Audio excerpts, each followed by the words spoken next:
What is up, my dashing dudes? I am the Hans TV, and I hope that y'all are ready for a brand new subreddit for the channel.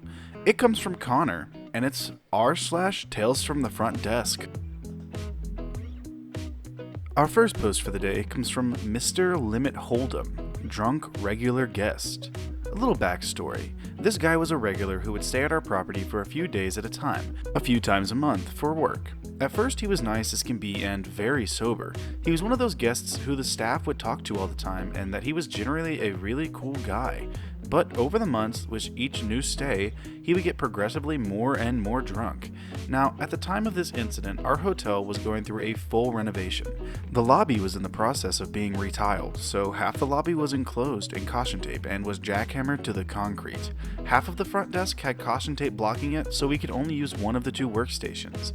Now, this caution tape went out 2 feet from the desk into the lobby, and then to the right, blocking off the entrance to our suite shop. If a guest needed something out of the suite shop, since it was blocked off, we would get the item for them. Now, about an hour into my shift, 12 a.m.-ish, I walked out the back office door to use the restroom, and a couple minutes later I walked back the same way I left, and as soon as I opened the door I was confronted by a drunk guest. He was very drunk. I had been gone at most 2 minutes. Coming face to face with him, I asked him to leave the back office, and he refused, instead grabbing me by the arm. I took a step back, pulling my arm from his grasp, and asked him again to leave the back office, while I reached for the pepper spray that I always carry on me. He started to become aggressive and demanded to know where I was and why I wasn't at the front desk. I ordered him to leave the back office again, or he will be sprayed. He refused.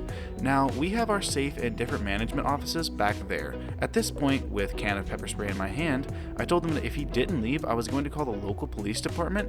He started to walk back the way he came, but only went so far as just behind the front desk, but not out the half door separating the lobby from the front desk area, so I dialed 311 from my cell phone, thereby calling local PD. As I was on the phone with them, he finally realized that I was serious, and he migrated to around the front desk and just started yelling and being so belligerent that I could barely hear the 311 operator. 12:08 a.m.-ish. As soon as I got off the phone with 311, I called FOM to advise him of the situation. He told me to have the guy evicted from the hotel. 12:15 a.m.-ish. Local PD showed up on site. Drunk guest told him that he was just trying to find me in the back to say he got a sandwich from the sweet shop. When the officer asked him why he didn't have a sandwich in his hands if he grabbed one, his story changed to he needed a new room key. The officer proceeded to tell him that the area he found was blocked off and the back office was behind a door, so he had no reason to be back there. Drunk guest then told the cops that I was his buddy and that I let him sit behind the desk all the time. Now, I will not even let my own kid behind the desk when she visits me at work. The cop asked him for his ID and he said that it was in his car. The officer started to walk him outside to his car. They barely made it out the door before I could hear drunk guests outside screaming at the cop. The officer who was inside with me walked outside to back up his partner. After a couple of minutes, and finally calming down the drunk guest, one of the officers asked me, since drunk guest was so drunk, if he would let him sleep it off in the room because he shouldn't be behind the wheel of his car. I let them know that I could call him a cab elsewhere, but that the decision was already made by management, FOM, and that drunk guest was being evicted. The cops asked me if I wanted to press charges for the earlier contact, and I said, no, I just want him escorted back to the room to get his belongings, and then have them to stand by as he packed his stuff and then escort him off the property. 12:25 a.m.-ish. Drunk guest was escorted back to his room and then off the property. The cops did the room lockout for me after he was gone. The next morning he came in and spoke with the general manager to file a complaint about me being rude and kicking him out for no reason. The general manager let him know that she had already viewed the security camera footage of the entire incident and that he was lucky that I did not press charges or pepper spray him when he was found in the back office. I keep self-defense devices on me at all times. He kept trying to lie, saying I got violent for no reason, that he was going to sue the hotel. Blah blah blah. My general manager told him to leave now or else she would call and have him arrested for trespassing. Now, you would think that this would be the end of it, but alas, it wasn't. Fast forward a year later or so, and I'm going over my arrivals for the day. And guess what name pops up in my system? Yep, drunk guest. I made a note on his reservation and canceled it. I passed it down to the new general manager with a copy of the previous incident report. I keep a file on a pen drive of all past incidents just in case. She contacted him via phone and let him know that his reservation was canceled and the reason why. I got in that night and found out that the new general manager had indeed backed me up. Now, as many of you will know that has worked in this industry for any amount of time, a general manager who backs up their staff and doesn't just kowtow to the guest is a rare thing. I love seeing a story come together like this because most places like this have a we will never deny a guest kind of thing, but whenever it comes to this kind of thing with he pretty much assaulted this person. So yeah, it was pretty good to see the GM stick up for them. Our next post comes from blah blah blah 0127. Refund for a storm. I worked at a 21-floor hotel, and we were in the middle of a huge storm, raining and thunder like crazy outside. The entire city was blacked out. The hotel had backup generators for lights in the hallways/stairwells and phone lines. Other than that, nothing. We brought out snacks and drinks in the hotel lobby and were offering them up to guests that wanted to hang out in the lobby rather than their dark hotel rooms. People were obviously upset, but knew it was out of the hotel's control. They could look outside the window and see how weather was. I received a call from a family member of one of the guests staying at our hotel, claiming that we needed to refund the guests for the night, since we didn't have any power at the hotel. I told them, sure, send your relative to the front desk, I'd happily refund them, but if I do, they'd have to leave the hotel property. They said sure and hung up. Obviously, they weren't anywhere near us, so couldn't see what the storm was actually like. No one ever came to see me for a refund. Our next post comes from EuropeBound21. Fake name, fake email address, no phone, sold out. Picture it.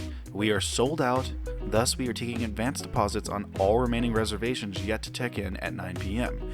Get to one particular reservation. Go to charge the credit card on file and declined. Second shift has tried to email the guest because they didn't have a phone number.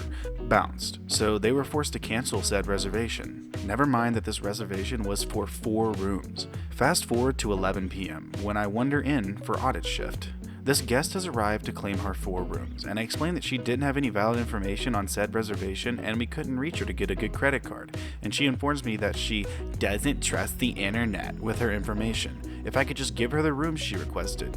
She was infuriated when I told her that we sold her rooms to someone who actually had a valid credit card, and there was no place for her to stay. On her way out the door with her group of 16 people, she asked me if we were going to compensate her for essentially selling her rooms to someone else, and I said no. The reason she couldn't keep her reservation was not the hotel's fault.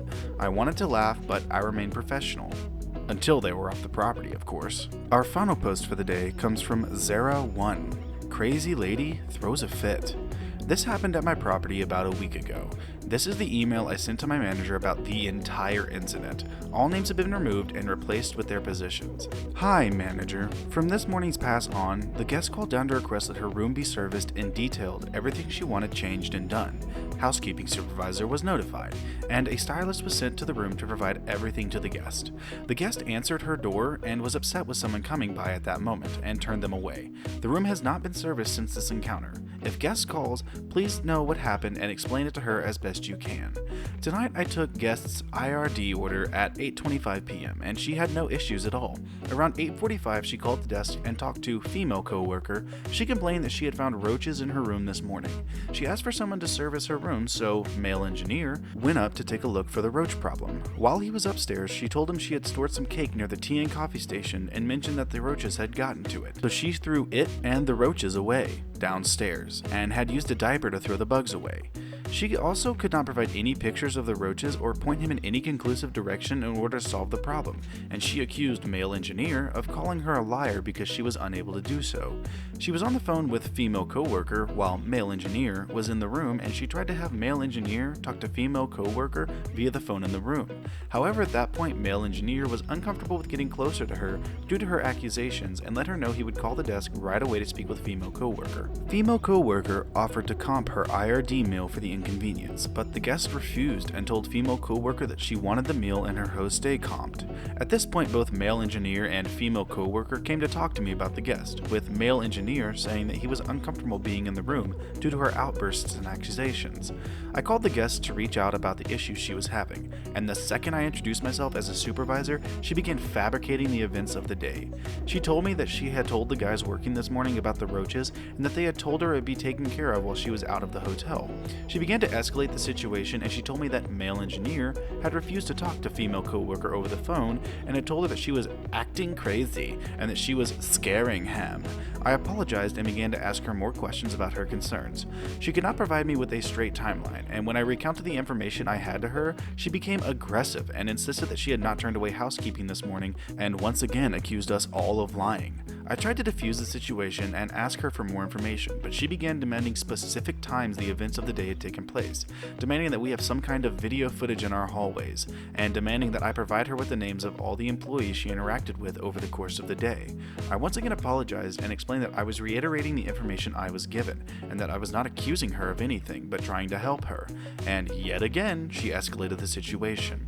She accused me of lying, accused everyone from the morning incidents of lying, told me that she was scared because how could a woman have answered the door because she left the hotel before 9 a.m., and 5 minutes later, they changed the time to 6 a.m., insinuated that I was telling her that her husband was cheating on her with another woman, and was generally just screaming into the phone so loudly I was afraid we would get a noise complaint. After her outburst, I apologized once again and told her that the conversation was not going anywhere and that I did not know how else we could help her tonight. She again tried to berate our staff and myself, and asked me for my name and title again. When I told her my name and told her I was the supervisor, she accused me of lying and introducing myself as a manager at the beginning of the call. I was on the phone with her for another few minutes before she accepted the fact that I would not be comping her stay and IRD. At this point, I called to let you know about the situation and to ask for advice. About 15 minutes later, she called the desk yet again to ask if someone was going to clean the room. We told her we would send someone right up and had male engineer go along with female housekeeper while she serviced the room. She called the desk yet again while they were in the room to ask us why there was a security guard outside of her door, and so I explained to her that it was our engineer, male engineer, who had come up to the room earlier, and that he was just there to help female housekeeper do her job. She did not like that and said she felt unsafe and threatened to call her husband to come to the room so he could stand by male engineer to make sure he wouldn't do anything. I told her she was absolutely welcome to call her husband if it helped her feel any better, but that male engineer would be there as long as female housekeeper was servicing the room. After female housekeeper and male engineer were done, they came back to the office. They reported that the guest was verbally abusive to male engineer, telling him that he was nothing and that he had to clean human the toilets, kept asking him about what his position was, and threatened to purposely clog the toilet so that he would have to be the one to unclog it. She also recorded male engineer and female housekeeper the entire time, without getting any permission from them or even announcing that she was recording. Female housekeeper changed all of their sheets, vacuumed the room, took out all their trash, and cleaned the entire bedroom. The next day, we didn't hear a single word from her. My assumption is that she has some kind of mental illness. She also had a therapy dog in the room and had an episode, and then was embarrassed about it. She did, however, have to come to the front desk the next day to have her key redone, and while she was there, she told my female coworker, who has been having some knee issues, that she could see she was in pain and offered to heal her with whatever MLM/essential oil/bullshit she believes in, and gave my coworker her personal cell phone number. It was wild. I was going to say that this lady probably had some personal issues, but OP said it for me. As to the MLM essential oil stuff, yeah, those don't work. Stop believing in them. You're idiots if you do. Well, alright my dashing dudes, that's going to do it for today's first episode of r/Tales from the Front Desk. I really like this series and I'll be sure to keep on posting in it. A humongous thank you to Connor for being my very first patron. I know I normally put that at the front of the video, but I just wanted to kind of hop right into it and get on with the stories. Speaking of them, if you like the stories, I'll link them down in the description as always. And if you like the video, go ahead and feel free to drop a subscribe, a like, and a comment down below of what you'd like to see me read next. A huge shout out to all the people who have subscribed in the past few weeks. It is honestly humbling and I love to see that y'all are loving what I'm doing. I'm gonna keep on making videos for you guys no matter what it takes, no matter how late I have to stay up. But with that being said, I will see you in the next videos.